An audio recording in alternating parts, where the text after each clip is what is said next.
Welcome everybody to the SEO Vault. This is episode 221. I am joined today by my co-host Sophie.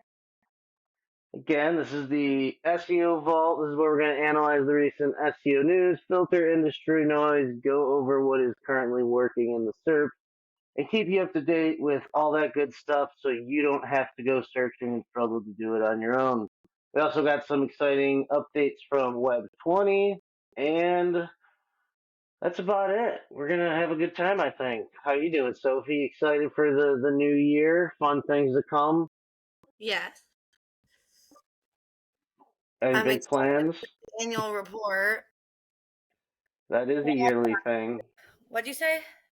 I said that is a yearly thing. Yeah, I kind of forgot about it. And the other day I remembered. So that will be coming out soon.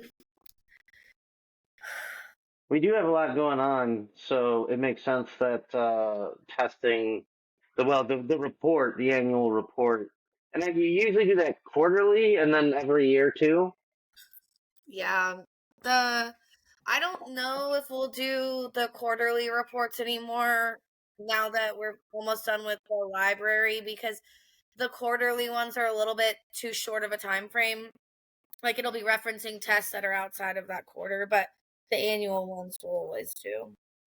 Yeah, that makes sense. I think before you were talking about the fact before we got on that there's a lot of overlap between tests and referencing this test, that test, so it's There's kind a of lot hard of to see. connections that you don't realize just reading the one test, because I've been looking at everything like over the past 4 years, in these last 2 weeks, just moving everything over, and it's more integrated than I originally thought, which is a good thing.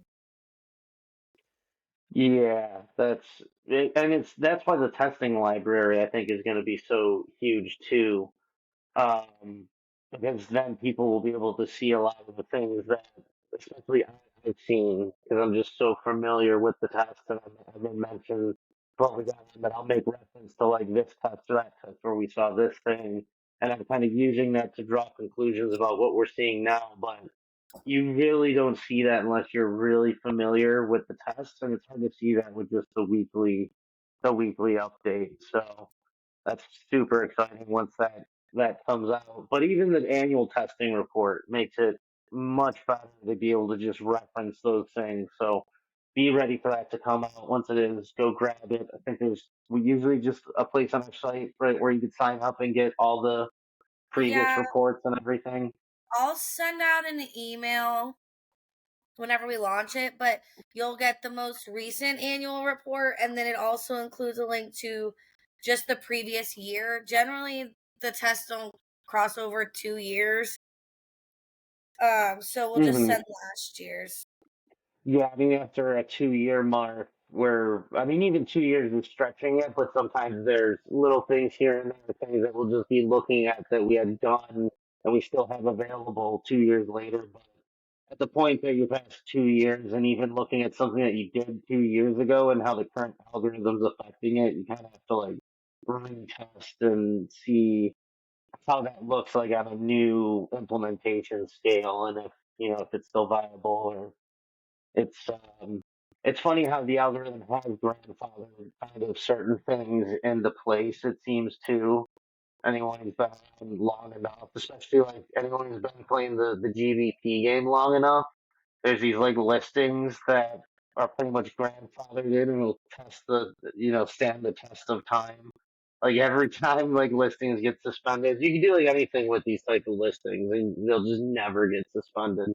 So, anyways, little rant there. Funny to see those things. But that's why you guys always got to be testing, making sure things still work. And it says here we got 14 tests that we essentially uh, had last year. Yeah, so there's 14 new tests, but then Yeah. I have to figure out how to format, like how they've confirmed that openness is a ranking factor or whatever, or impacts rankings. That needs to be integrated into the test results, but it's not actually a test. So I'm trying to figure out how to format all that. Yeah.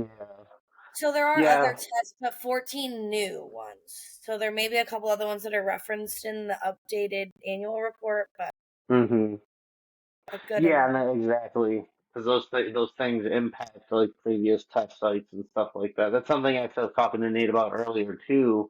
Um, with the, and I think that's the, yeah. So one of the things that Nate's been working on is finalizing data integration into our new dashboard, which is going to be a major improvement this year with everything we're doing in Web 20. But that's for, like Google Analytics, Search Console data, and things like that. But more importantly, what it kind of segued me into it is because we're actually looking into that as well for like notation of things we're doing on campaigns or the mad scientist. So we can easily see kind of what we've done on this test listing at this time and how, those rankings or even just data from directly from Search Console is impacted by those actions and things. So little segue into Nate's amazing hard work he's doing over there on the dashboard. You've seen some videos and stuff for that too, right, Sophie? Yeah, I've seen quite a bit. What is it specifically about the GSC integration that he's doing that you think is a lot more helpful? So Google Search Console is it's always been my favorite Google like tool by Google when looking at like data directly from the source and trying to figure out like what's working on my site, what's not working, what needs improvement, where there's missed opportunities. You can extrapolate all those things from Search Console, and there's two sides of it. First of all, there's a lot of data that you just don't get from the front end of Google Search Console that they have on their back end and you can work with, but also their front end, it's not really user friendly in a way where you can easily do things like at scale and see like what keywords, for instance, that you're and I'd have to, I don't know if I didn't actually, this is an example of what Nate built, but there's just an example of like a data point that I looked for. Um, but like as far as like once this comes out too, I'll be working with Nate and we'll probably be doing a lot of training on how to use the data to kind of understand your SEO better.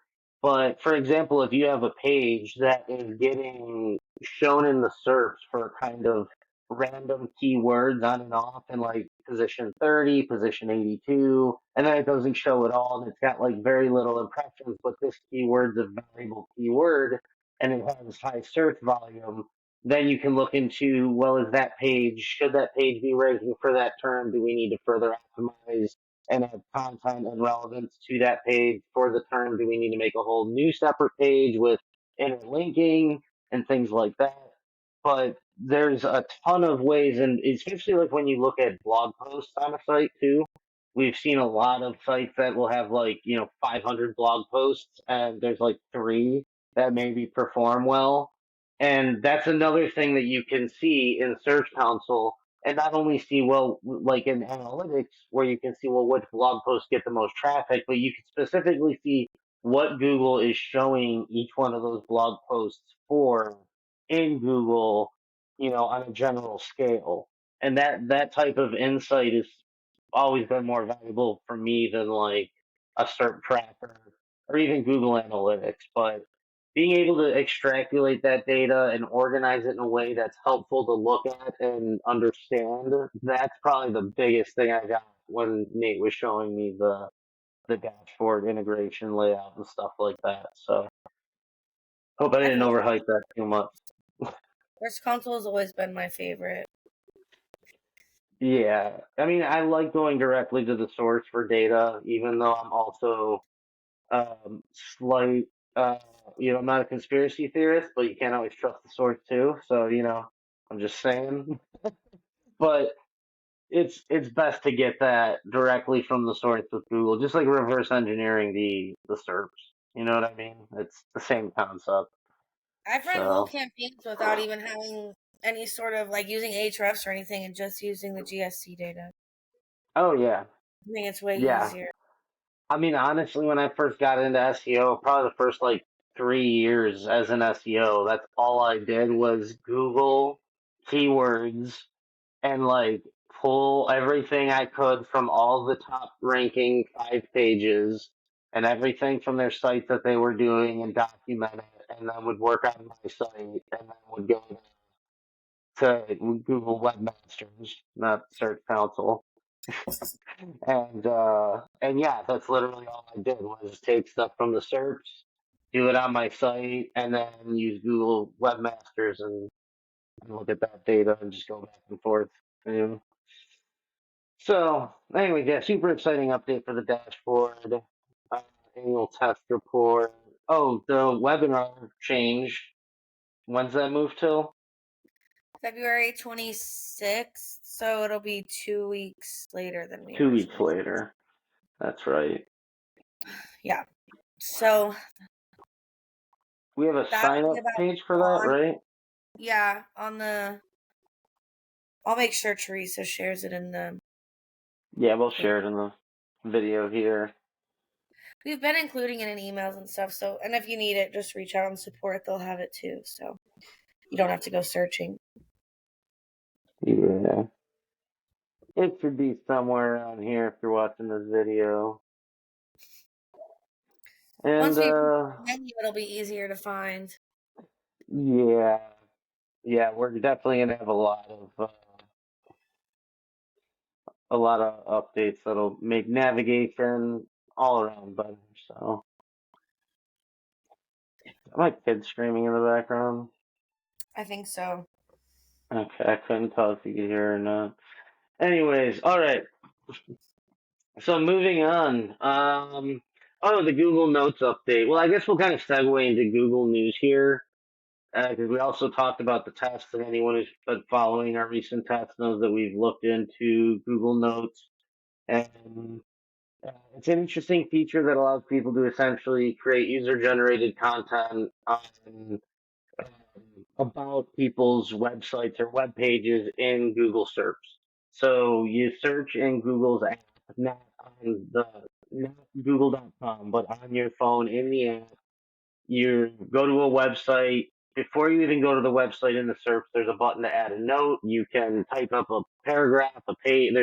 I think you can put quite a bit of content, um, just about whatever it is. If it's like a recipe site, it could be about what you liked about it, or maybe, hey, I added this to it and it was so much better, or, this is horrible. I recommend no one tries this, whatever it is, and people can engage with it, like it, share it.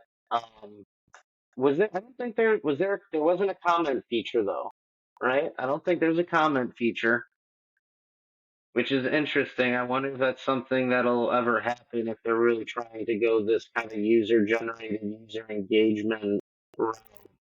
So you also have a profile page. It generates a profile page with all your notes, and it links then to all the pages that you leave notes on. No, so you can like it and you can save it.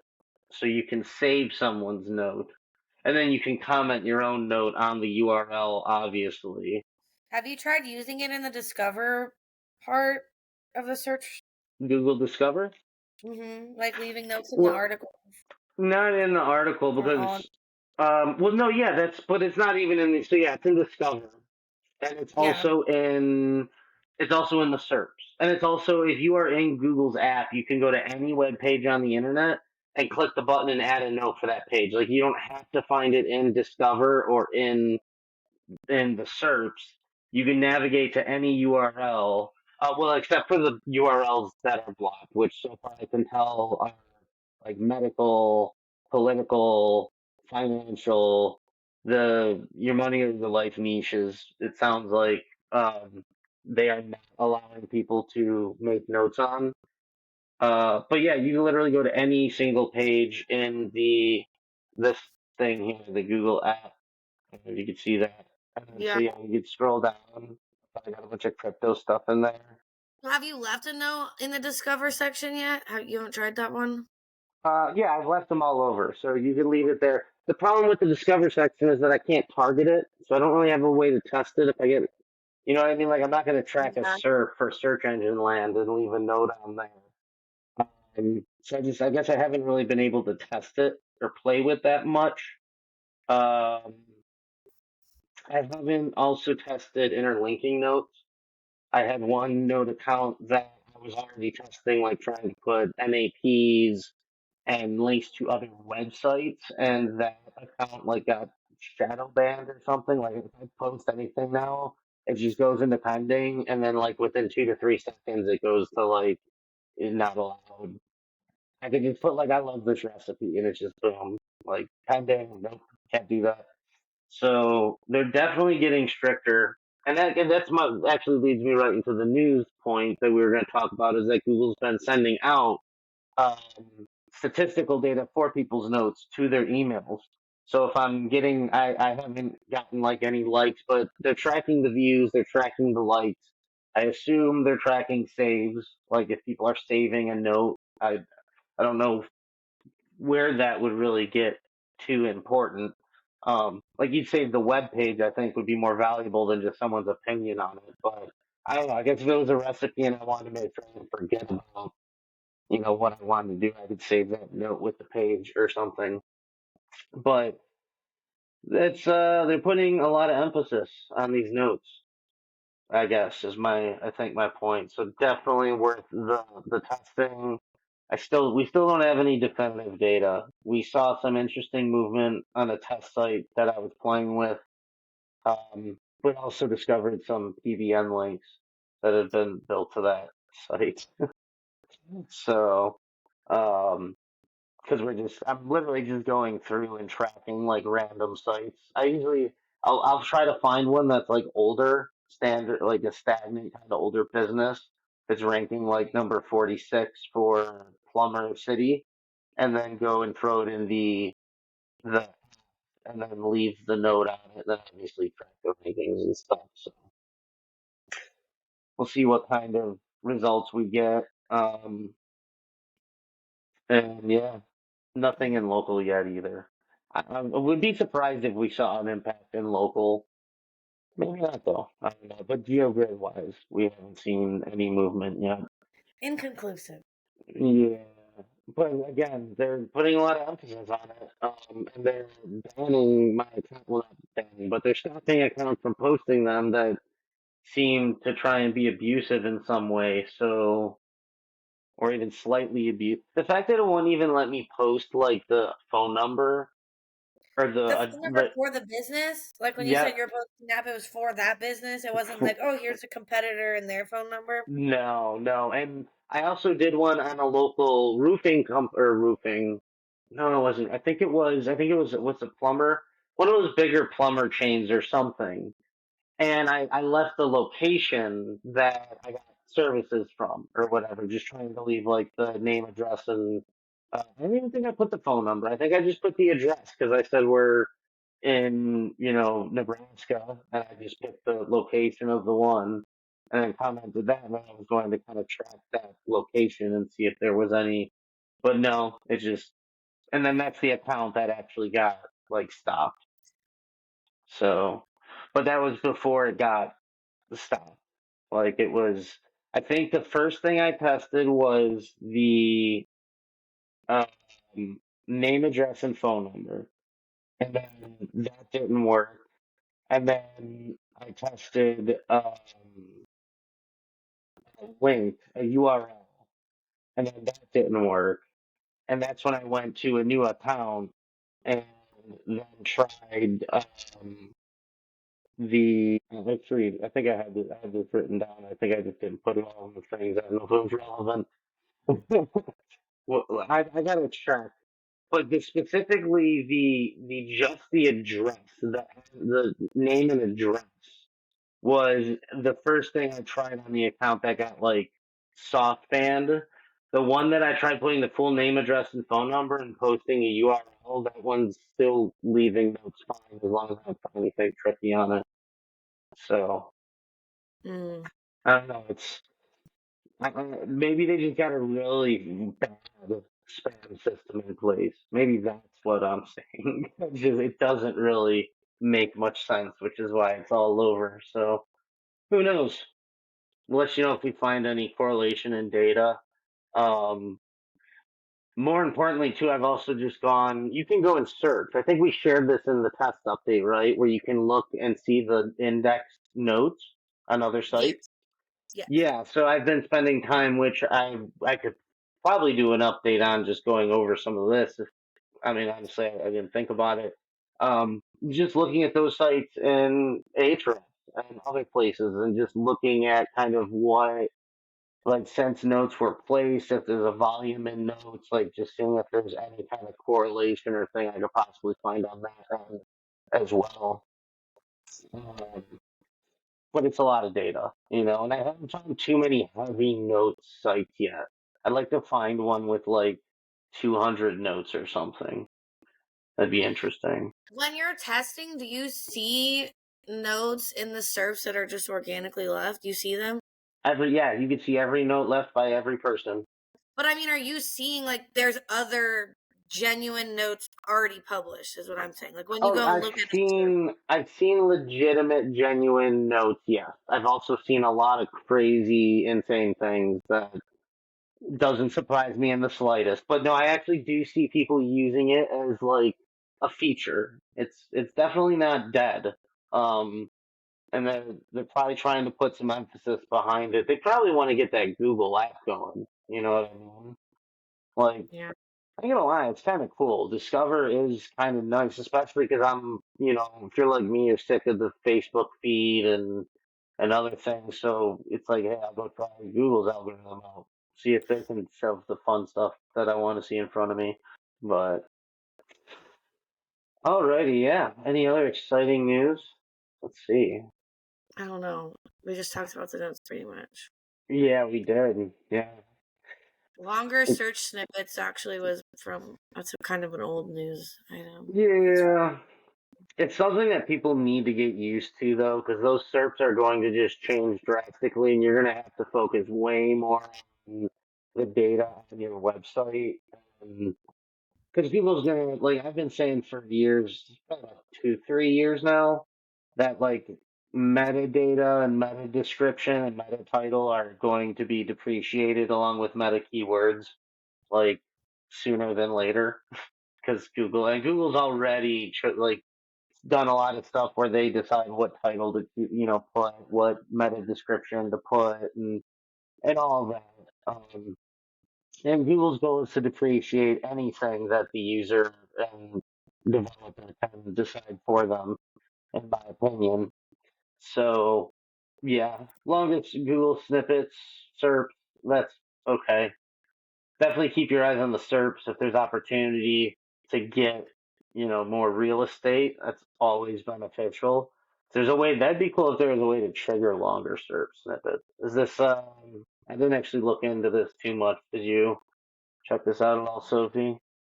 Just kind of like across the board Yeah, search it was snippet. just general. It wasn't like there weren't certain things that were triggering it, like longer pages, bigger sites. I like how they're like longer search snippets. These also have images next to them too. Like they're not just longer. They got like an image next to each one. They're just way more advanced snippets. But some of them have less reference links and some of them have more.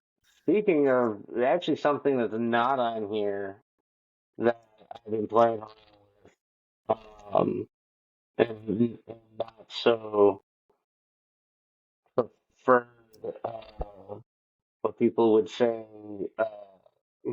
white hat ways to test is the new social links on your GBP listing.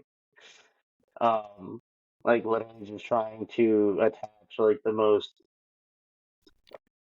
keyword relevant pages and sites to my GBP listing. So that is definitely something we should have some tests with soon. But that's more of just a fun thing. Anyone who doesn't know, you can now like list your social properties on your Google My Business listing.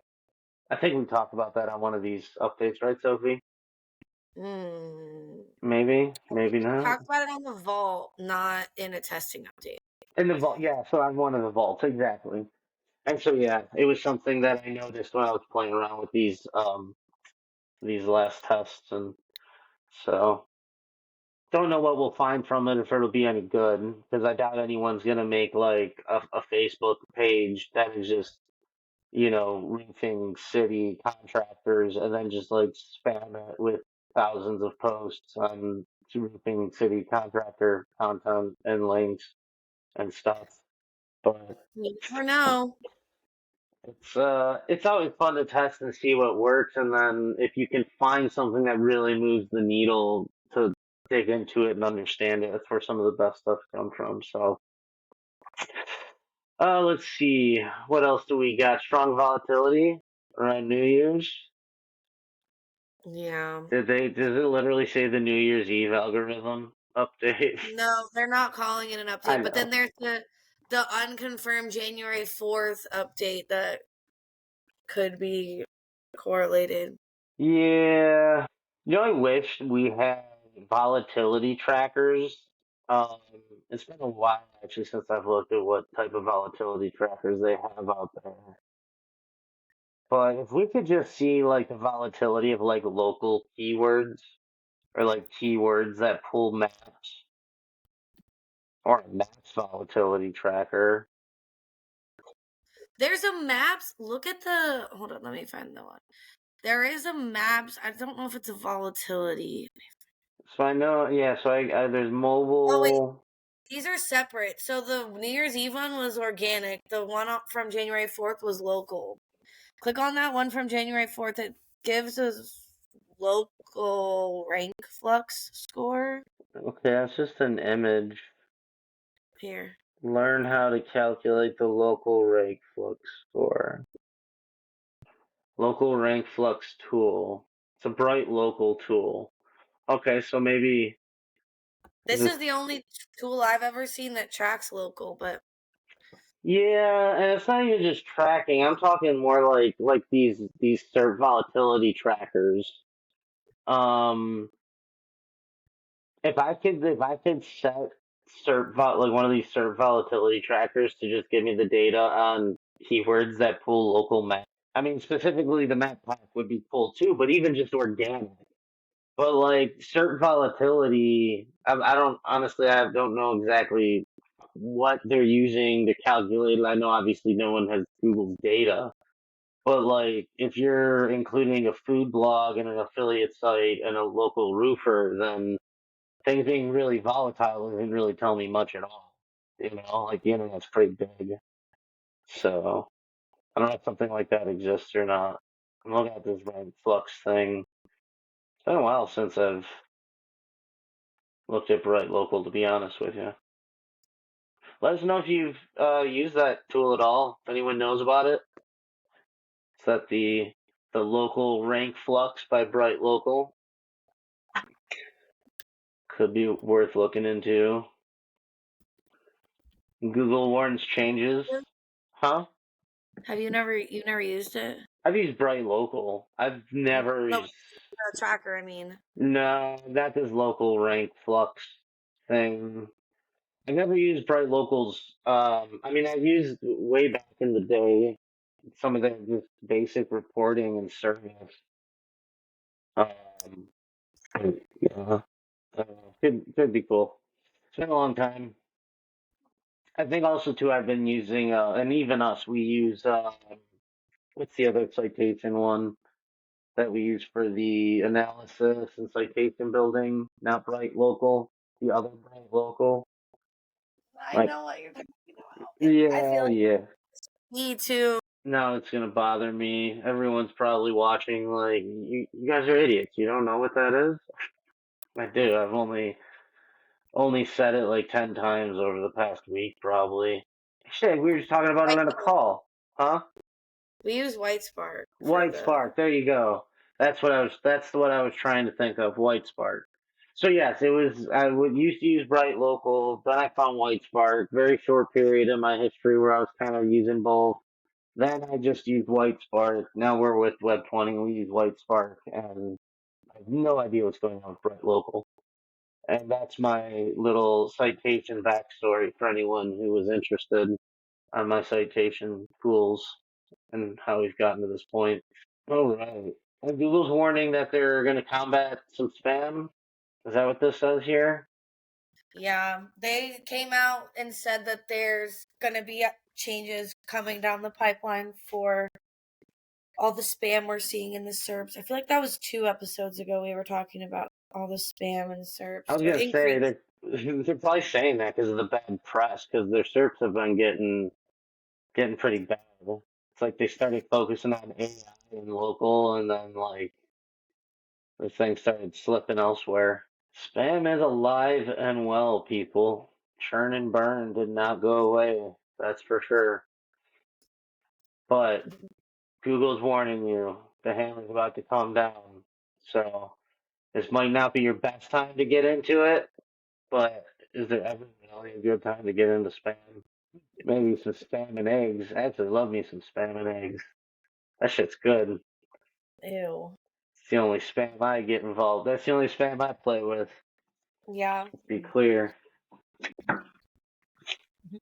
All right. I should look at this. What are they even talking about? Is Danny Sullivan said Was that they're gonna deal with some spam?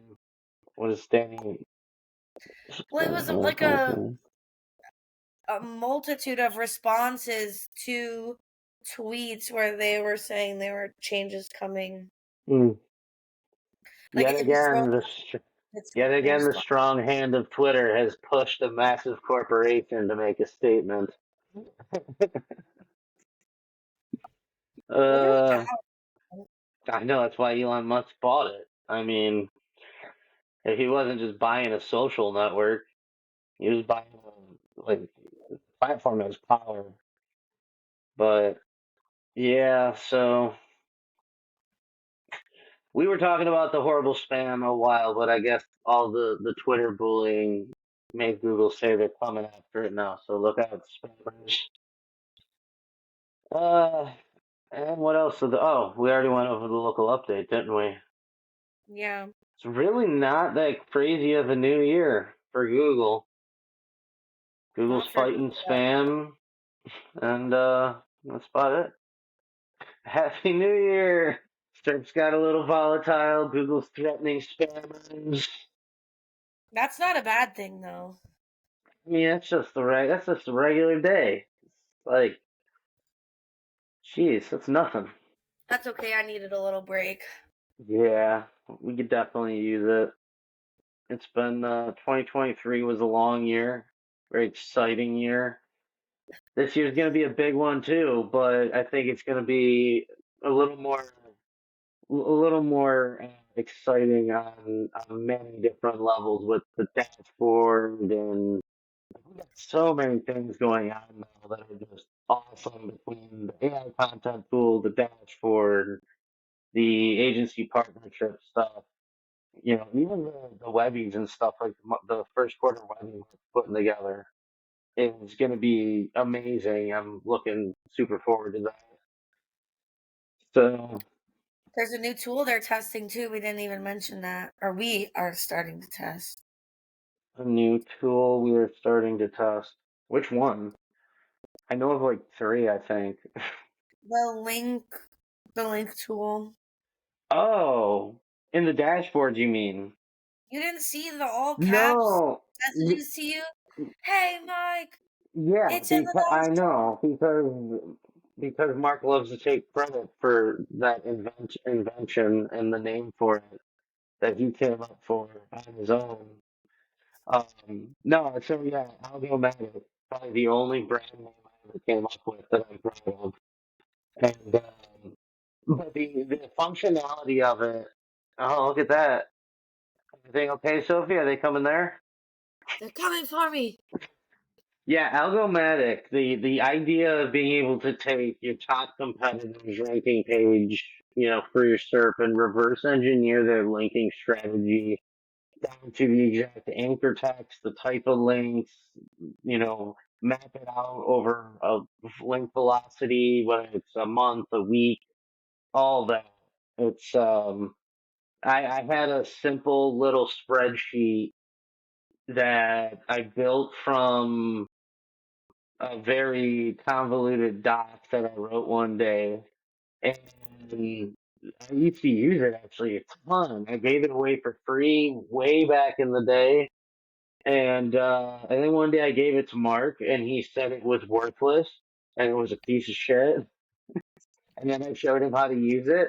And then he thought it was a really cool idea and decided to make an awesome software out of it. So yeah, that's that's the backstory of Algomatic, or the link analysis tool, the backlink analysis tool that we're now testing, that will also be going live in the dashboard. So you can, essentially reverse engineer competitors' link strategies by, clicking a few buttons and knowing exactly what links to place when and what anchor text, and you're off and running. That's super exciting. I forgot. That's why when you mentioned that, I was like, "What, you talking about this?" Like, I forgot all about that, but I couldn't believe that we just weren't talking about it. Because yeah, that's huge.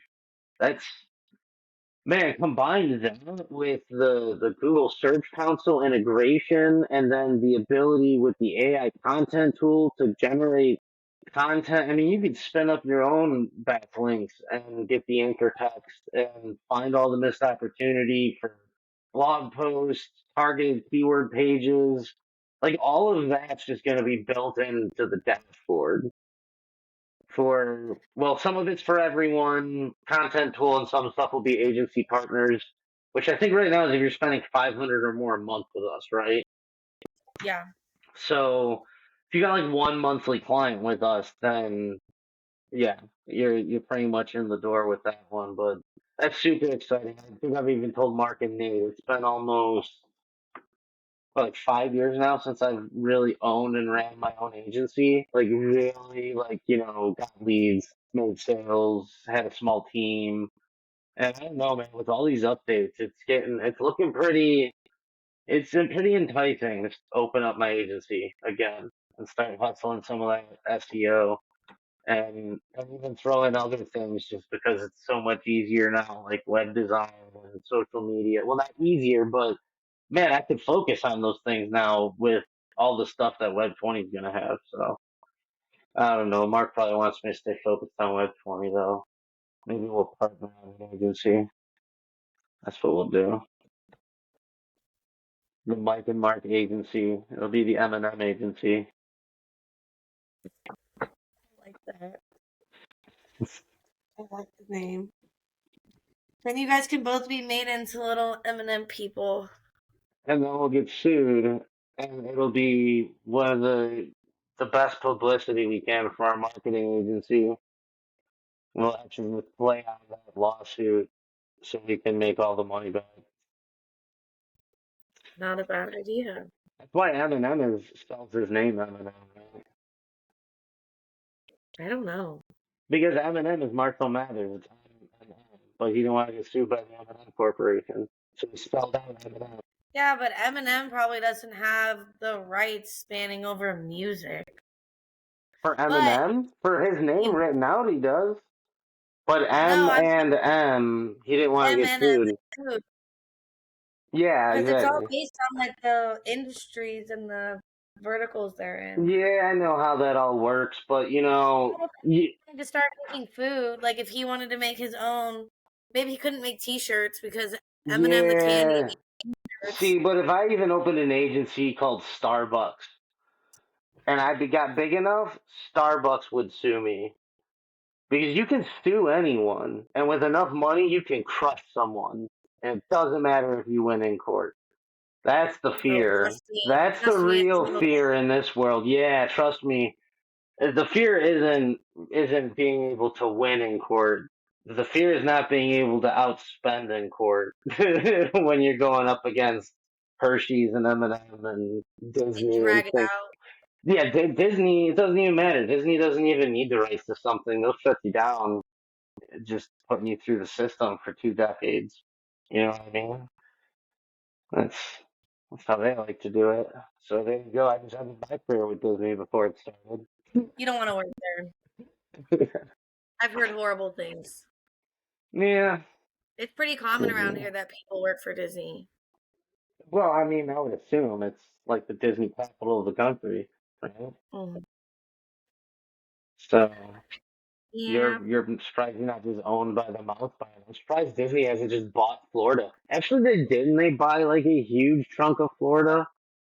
I don't think they'd be I going don't for know. like nonprofit They organizations. have some status where they don't have to pay taxes, so because they're technically like a self-governing city, so like Yeah. they have their own fire department and their own, like they're in charge of all that maintenance, and Ron DeSantis was trying to So make them, like, bring them into the fold, and then somehow the queen owns the land that Disney's on it. I was I reading was about it gonna the other say, night. like, are you not even on U.S. soil anymore when you enter Disneyland or some shit? Like, it's I don't know how weird. it works. I don't There's either. like some treaty or something Mm-hmm. that had been signed 200 years ago or whatever, and it's still valid, I It's guess. I don't know. this world's weird. But yeah, that's a That's weird. fun little hole that any of you can go down anytime if you wish. All right, do we got anything else exciting, or we can close out the new No, year? I think that's it. Close out the first episode of the new year. Yeah, the first let's close out the new year. That's it. See you 2025, everybody. I don't like the way that sounds. I already don't like how 2024 sounds. Yeah, I haven't liked it since like 20 like no, okay. 2020, that was the first year. Once there was a 2 instead of a teen. Yeah, like 20. What do you call it? The 2010s, the The, 2020s, the 2030s. I don't know, because the 1910, like 1910 is so long ago, we don't really reference it. Yeah, 1910s. See, we Because should they just call it they like say the early we should 2000s. just get to the 30s. It should just be like 2000 and then 2030s, 2030s. Just skip straight because you can't because you're not gonna do the 2020s or the 2010s or the 1910s. You can do the Okay, 1930s. so there are nicknames including the tens, the teens, and in the UK they call it the tenties. The 10s. Yeah. Oh, you mean I missed out on calling it the 10s? You didn't miss it out Wow. because you still call it the And tenties. I'm not gonna live for another 100 years. So is this the 10s? No, we're in the That's we're in 20s. the 20. Yeah, the 10s is 10 to 20. 10 to Man, 19. 10 to 19. Man, I missed out on a good 19 years Yeah, there. but you can still say Say back in what? the Back in the tenties. 10s? That Thanks, Sophie. You brought it back. You made it. You Back made in it, the 10s. bro. Back in the It sounds more 10s. like you're going back into a tent shanty I'll tell you town, what. like I'll tell you back what. in the tenties over there. SEO was different back in the 10s. Okay, back in the 10s, shit was way different. You think Google's gonna fight spam now? They were really bad back in the 10s. You don't even know. I'm using 10s all the time. My wife's gonna hate it. I can tell you that much.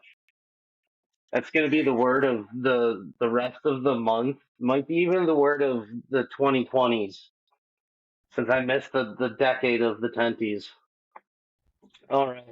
All right. So with that, I guess we could take it out. Everybody, thank you for joining us. This is episode 221. My name is Mike. You're with Sophie. With my co-host Sophie. So go ahead. If we'd appreciate if you smash that like button, click subscribe, share, find us on all your favorite podcast platforms. Watch all the previous episodes, and until next week, we will see you then. Bye. Bye.